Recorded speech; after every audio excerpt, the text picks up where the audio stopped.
If you're loving this podcast, be sure to check out our full lineup. From news and local politics to sports and true crime, find your next great listen right now at duluthnewstribune.com/podcasts. That's duluthnewstribune.com/podcasts.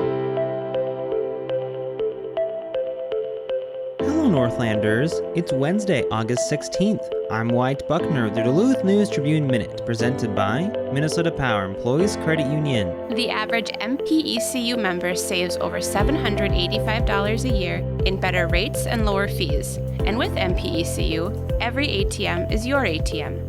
With their free checking program, you get ATM fee reimbursements at any ATM anywhere in the U.S. Check out Minnesota Power Employees Credit Union services online at mpecu.com or visit their offices in downtown Duluth, Arrowhead Road, or Miller Trunk Highway. Now here's a look at today's headlines.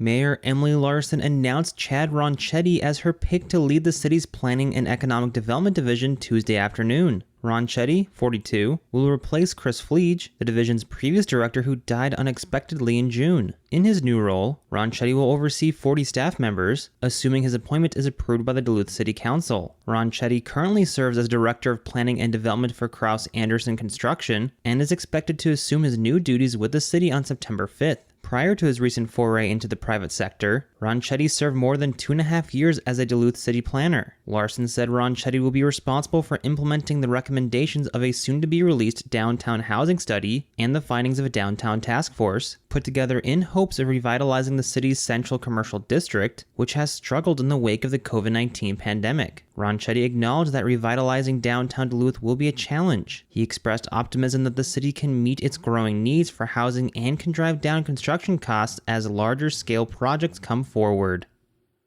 By an 8-1 vote, city councilors took their first steps Monday night toward regulating the use of marijuana in local parks. Eric Forsman, an at-large councilor, described the ban on smoking or vaping cannabis products as a relatively modest restriction, compared with some other Minnesota cities that have moved to ban their use in public spaces altogether. Forsman said it has been more than 3 weeks now since the council first proposed restrictions on the smoking of marijuana in city parks, as a state law legalizes the recreational use of the drug. Councilor Azreen Owl, also an at-large representative, expressed concerns the new ordinance could disproportionately affect renters and people living in public housing where smoking is not allowed. Owl suggested the inclusion of all city parks in the ban on marijuana smoking was too expansive for her tastes. Councilor Roz Randorf, who represents the 3rd District, including the hillside and downtown neighborhoods, defended the new ordinance. Council President Janet Kennedy said she supports the proposed ordinance as a starting point, but suggested it could be revisited in the future if additional adjustments are deemed necessary. In a nod toward Owl's concerns, the council took steps to ratchet down the penalties for people who are cited for violating the new ordinance. Owl successfully proposed to reduce the fine to $25 for a first violation, $50 for a second offense, and $75 for any successive charges, noting that the $90 court fee would be tacked onto all the charges. Fellow councilors unanimously approved the amended change in the proposed fee structure but tabled action on the resolution. Noah Hobbs, councilor at large, noted the proposed change would hand out harsher fines to people consuming alcohol in city parks than those smoking marijuana. He suggested the city should bring those charges in line with one another. Forsman and Randorf agreed and suggested there would still be time to adjust the fee schedule as the council meets again Monday, and the new marijuana ordinance will not take effect for another 30 days.